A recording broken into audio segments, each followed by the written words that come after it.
10 अप्रैल साल 1912 को दोपहर 12 बजे यूके के पोर्ट साउथहैम्पटन से एक बदकिस्मत बहरी जहाज टाइटैनिक अपने पहले सफर पर रवाना हुआ और ये सफर इस बहरी जहाज का आखिरी सफर भी साबित हुआ।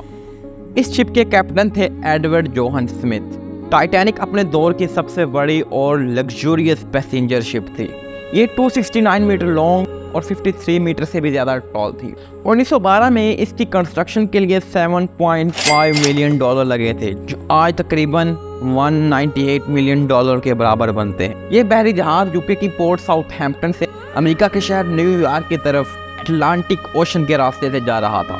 टाइटैनिक की कंस्ट्रक्शन का आगाज मार्च 31, 1909 में आयरलैंड के शहर बेलफास्ट में शुरू हुई।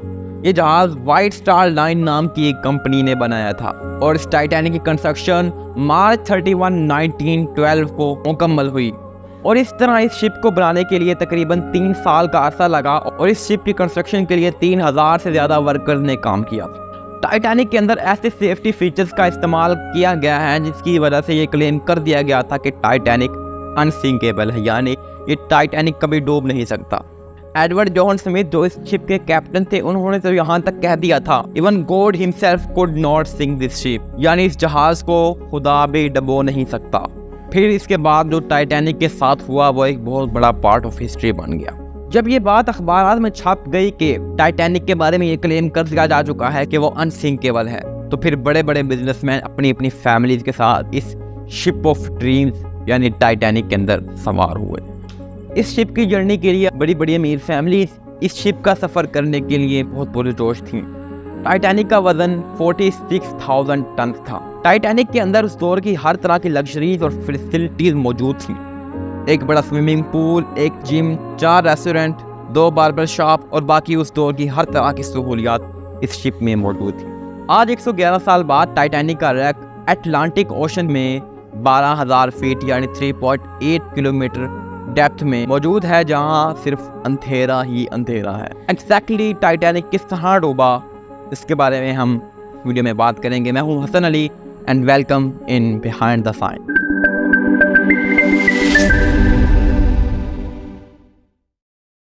दस अप्रैल 1912 वेडनेसडे को दोपहर 12 बजे RMS टाइटैनिक अपना पहला सफर शुरू करता है। जब टाइटैनिक अपने सफर का आगाज करता है तो उनको बहुत सारे आइसबर्ग्स की वार्निंग दी जाती है। आगे बहुत ज्यादा आइसबर्ग हैं तो एहतियात से चलें। लेकिन इस शिप के कैप्टन एडवर्ड जोहन स्मिथ इन वार्निंग्स को नजरअंदाज कर देते और शिप की स्पीड तेज रखते हैं और कम नहीं करते। टाइटैनिक के अंदर सेफ्टी फीचर्स उस दौर के जहाजों से बहुत ज्यादा थे, जिसकी वजह से ये क्लेम किया गया कि टाइटैनिक अनसिंकेबल है। टाइटैनिक के अंदर डबल बॉटम हल था। हल जहाज के एक्चुअल में मेन बॉडी को कहते हैं, मतलब हल के ऊपर 2 लेयर्स थी। अगर एक लेयर को नुकसान पहुंच भी जाता है तो दूसरी लेयर बचा सकती है। इसके अलावा टाइटैनिक के अंदर 16 वाटर टाइट कंपार्टमेंट्स थे। अगर इन 16 में से 4 कंपार्टमेंट्स में भी पानी भर जाता है फिर भी टाइटैनिक शिप नहीं डूब सकता था, इसलिए को अनसिंकेबल माना जाता था। जहाज के ऊपर एक क्रूज नेट जो कि बहुत ऊंची जगह होती है, जहां पर एक बंदा बैठकर आगे आने वाली ट्रैफिक को देखता है। 14 अप्रैल रात 11:39 पर फ्रेडरिक फ्लीट क्रूज नेस्ट पर बैठकर अपने लोगों को इत्तला करता है कि हमारे सामने बहुत बड़ा आइसबर्ग है। जब तक ये पैगाम इंजन रूम तक पहुंचता है तब तक बहुत देर हो चुकी होती है। उन्होंने जहाज को लेफ्ट साइड पर मोड़ना शुरू किया, लेकिन चूंकि टाइटैनिक की स्पीड बहुत तेज थी यानी 20.5 नॉट्स जो कि 23.6 माइल पर आवर के इक्वल होती है, इसलिए टाइटैनिक सही तरह से मुड़ नहीं सका। और फिर ठीक 1 मिनट बाद 11:40 पर टाइटैनिक आइसबर्ग से टकरा जाता है। इस आइसबर्ग का वजन 75 मिलियन टन था। ये आइसबर्ग जितना सतह के ऊपर था इससे 70 से 80 गुना सतह के नीचे था। इस शिप के कैप्टन का आइसबर्ग की वार्निंग को नज़रअंदाज करने का ये नतीजा हुआ कि जहाज रात की तारीकी में आइसबर्ग से टकरा गया। इस रात को इतनी तारीकी थी कि चांद भी मुकम्मल तौर पर नहीं निकला हुआ था। जब टाइटैनिक आइसबर्ग से टकराया तो 4 की बजाय 5 कंपार्टमेंट्स में पानी भरना शुरू हो गया, जिसकी वजह से टाइटैनिक डूबने के करीब था। ठीक 11:49 पर 10 लाख गैलन से ज्यादा पानी टाइटैनिक के अंदर दाखिल हो। 11:56 पर यह ऑर्डर दे दिया गया था कि अब टाइटैनिक के तमाम इंजन को बंद कर दिया जाए। ये इन इंजन के काम करने का आखिरी वक्त था। 15 अप्रैल 12:01 पर यह ऑर्डर जारी कर दिया गया था कि लाइफ बोट्स को तैयार किया जाए, पैसेंजर को उठाया जाए और तमाम क्रू मेंबर को खबर कर दी जाए। 12:22 पे थॉमस एंड्रूज जो कि इस शिप के डिजाइनर थे, उन्होंने ये कंफर्म कर दिया था कि टाइटैनिक अगले 1-2 घंटे में डूब जाएगा। 12:25 पर टाइटैनिक अपनी पहली डिस्ट्रेस कॉल भेजता है कि अगर कोई जहाज इनके करीब है तो वो इनको आकर बचा ले। यहाँ पर एक बहुत बड़ी गलती की गई थी। टाइटैनिक की कैपेसिटी थी कि उस पर 64 लाइफ बोट्स रखी जा सकती थी, लेकिन जब टाइटैनिक ने अपने सफर का आगाज किया तो उस पर सिर्फ 20 लाइफ बोट्स रखी गई, क्योंकि इनके कंस्ट्रक्टर्स को इतना कॉन्फिडेंस था कि ये शिप कभी डूब नहीं सकती।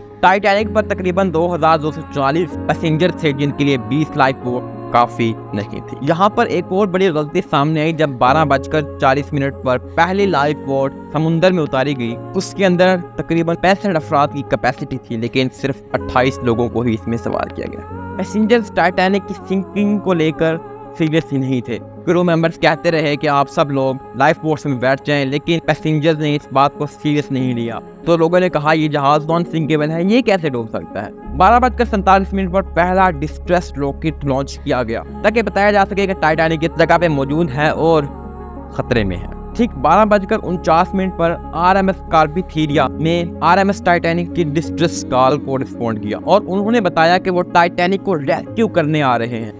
RMS कार्पेथीरिया और RMS टाइटैनिक के दरमियान तकरीबन 107 किलोमीटर का फासला था, यानी अगर RMS कार्पेथीरिया अपनी पूरी स्पीड से भी बढ़े तो उसको टाइटैनिक की तरफ पहुंचते हुए 4 घंटे लग जाएंगे, लेकिन टाइटैनिक तो बस 1 से 2 घंटे में भी डूब जाएगा।